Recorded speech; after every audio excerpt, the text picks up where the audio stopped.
What's up guys, this is Yacineygo and today we're going to be going over the best budget decks that you can play this format, so post the ban list but before Alliance Insight. Not that it's going to change much of anything, however, a lot of these decks, they may not necessarily be great right now, but they will become good in the future, or maybe they're gonna remain not the best. And some of these decks, they're gonna be extremely good long-term investments, and if you can pick them up right now, you will be very, very happy when they will end up being the best deck, of course. And of course, when I'm gonna be ranking these decks, I'm going to be subtracting the cost of all the non-engine cards, because I'm just assuming that you kind of already have them. So the only thing that matters to me is the cost of the deck core. But anyways, before we go any further, you already know the drill. Smash the like and subscribe button. Okay, so the first one is Tier Elements. For this deck to be good, you would have to like unban Tier Elements, get Kalos and stuff like that. So even though it's not super expensive, it's also not too great. I think Labyrinth and just Trap decks in general are insanely good investments. These decks will always be a thing in Yu-Gi-Oh! It's kind of like how trying to find a good example of a deck that's been around for so long. I mean, Burning Abyss has been around for so many years when it was good, like in 2014, 2015, 2016. And one thing that I like a lot about the Trap decks is that they don't necessarily need the direct support to become better. As long as they get like generic new trap cards, they can become better. Like for example, Labyrinth or Eldritch or whatever, if they get, you know, new traps like Karma Cannon or Equation Cannon, and obviously if they get like new Labyrinth cards or new Eldritch cards for Eldritch, then that makes them significantly better. So yes, I do believe that these cards are insanely good investments. I mean, they're already good right now, but also they're gonna keep getting better over time. I just don't think these cards, these decks will ever be bad. Thunder Dragon, this is not really good, because now there's like 3 Colossus and the deck still does nothing, so if anything, you can actually argue that the deck is probably just gonna keep getting worse, because now that Shifter is at 1, I mean, one of its main win conditions is no longer a thing. Very unfortunate. Flunderies is in the exact same position as Tier Elements, because for this deck to be good, the Windbearer statue would have to get unbanned, and I can't really see this happen anytime soon. Fortunately, I hate that card from the bottom of my heart. Tenyi Sword Soul, I think, is not really good right now, but it could be great in the future, because, I mean, Tenyi got some support relatively recently. It wasn't, like, insane support, but I am assuming that Sword Soul will now be getting support, and it should definitely have the deck. I mean, that would be nice at the very least, even though it is a lore deck, so if Sword Soul gets new support, that would probably imply that, you know, Despia and everything else and Sprite or whatever. I forgot what are the archetypes that are correlated to this. I mean, a few actually. Anything that has any synergy with like Fallen of Albaz, Ecclesia, and stuff like that. Usually those decks would probably get support at the same time. Maybe it's gonna be like a special set or something, or this deck is just gonna get like one single card. I have no idea, but I do think that this deck has a bright future. And also Protoss is a thing now, so at the very least you got that going for you. Crystron is without the shadow of a doubt a ridiculously insane investment. Probably the best that you can make right now. And I know I say this a lot, but Crystron is such an underrated deck for what it does.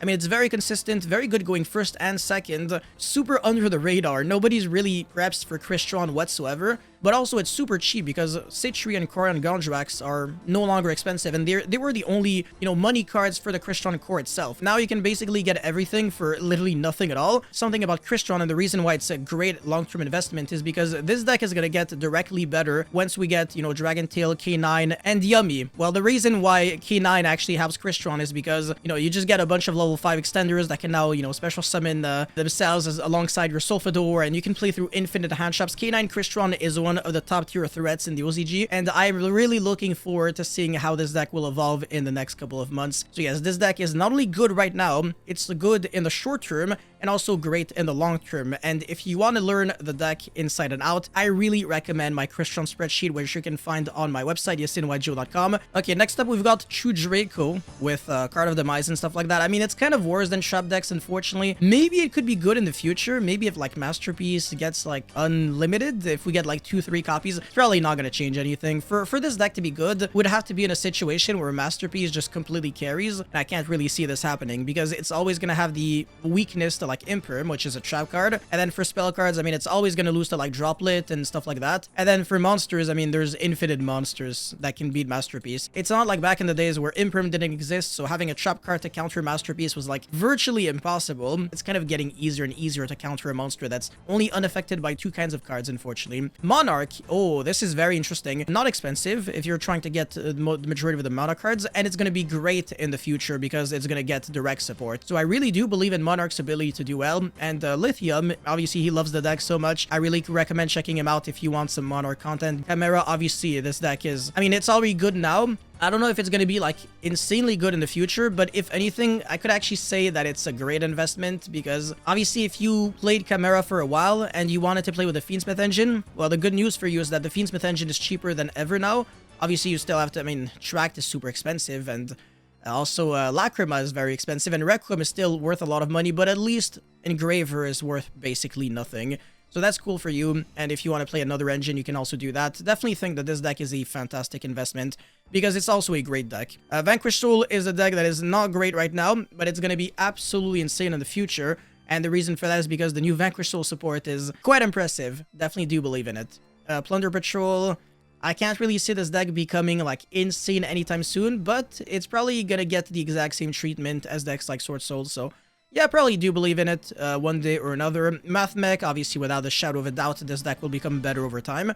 Yeah, I think it's gonna get the exact same, you know, treatment as Thunder Dragon Colossus, where, you know, Circular goes from 0 to 1, and then 1 to 2, and then 2 to 3, and with 3 Circular, this deck could definitely do things. Exorcister, obviously another deck that is just gonna keep getting better and better, and the reason for that is because it is one of the, I think, like live tactical tri decks or something, which means that it's eventually gonna get some new support, because that's what happened with like Cyber Dragon and Eldritch, and look at where they are now, and Exorcister is one of them, so yeah, I could definitely see some new Exorcister cards that could be good, obviously, very soon, but also this deck benefited off of like random generic stuff like 7th Tachyon and 7th Ascension, which just gives you more ways of accessing Exorcister Martha.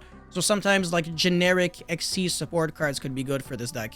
Unchained, this deck is extremely good right now, and I don't really see it becoming like unplayable in the future, but I would still put it in this section because it's gonna get collateral damage from the Fiendsmith engine being less playable, and I think that this deck, it needs the Fiendsmith engine a little bit more than this deck needs it. And maybe Caesar could get banned, but I really doubt it. I don't really think the collateral damage is going to be that rough. A little unfortunate, but I think if anything, it could also be in best investments. It's already good right now. Honestly, I'm really willing to like go back for this deck right now. Fossil Dynaston, this deck is really bad. It's just like, it's not expensive, but it's never going to be good. Dinosaur, obviously this deck is going to be good over time. I mean, it's just another, like, exactly like Circular. We just need like 2 more Misks, and then it's going to be insane. Despia, we need more branded fusions, and we need like some more things, but it's also very cheap. Every single deck here, I can't really imagine them costing much of anything. Like, Math Mech is literally worth absolutely nothing at all. Like, I don't even think there's a single card that is worth money. Maybe Circular, but that's it. We're like Sigma or whatever. And then Dinosaurs, yeah, literally worth nothing at all. Nobody's trying to build Dinosaurs. And Despia, I mean, everybody's giving up on that deck. Fire King, yeah, that deck is getting some hype, but yeah, it's just because it's like Dinkabui that keeps winning events with this deck, but I still think it's like a very cheap deck for the most part. But Ulcanix is worth way more money now than it was like a couple of months ago, but still a very good investment. And also it's great right now, so it's probably gonna get upgraded here or something, maybe here even. Trap Tricks, this deck is unfortunately a little mid. I think it's worse than like Eldritch and Labyrinth as a trap deck. Buster Blader, I mean, yeah, it's just, it's not like insane or anything, and it's not gonna remain insane forever. Same thing with like budget Blue Eyes. These decks are like just whatever. And this is like Buster Blader Blue Eyes, by the way, with like the new support of, you know, Sage and Mausoleum, because now there's the Link one that actually makes everything make sense. And this deck, it's basically Blue Eyes, but without the Primite engine.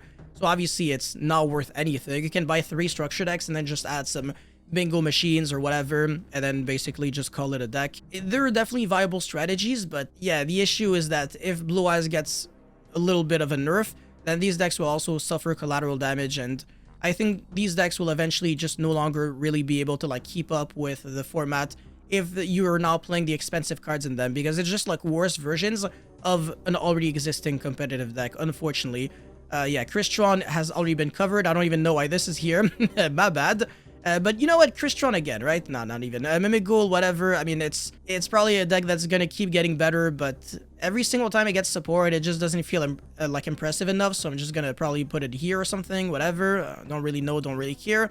Orcus, yeah, this deck is going to be an insane investment. It's garbage right now, but this deck, at the very least, we know for a fact that it's getting insane support in the newer set with like the Dragon Maids and Punk. Obviously, he's going to lose to like Lancia and stuff, but if Malice gets a nerf, then at the very least, you'll have to worry about less collateral damage against you. Hero, yeah, this deck has been around for so long. I don't really recommend it as a long-term investment, so I'm just gonna put it here, unfortunately, unless like you're a big hero fan. But no, actually, I think it's better than like these that, I mean, no, maybe not better than Mimic Gold, but probably better than like Sword Soul, Plunder Patrol, and True Draco. This is such a good one as well. Yeah, Sky Striker Engine or Sky Striker, the deck itself, both are great investments anyways. I think Engage and Hornet drones will always be a part of Yu-Gi-Oh's deck building process. You know, like when you just need extenders and you go, okay, I need a card that doesn't take up my normal summon and gets me 2 bodies on the field. What is like one of the best options at my disposal? Well, obviously Engage into Hornet.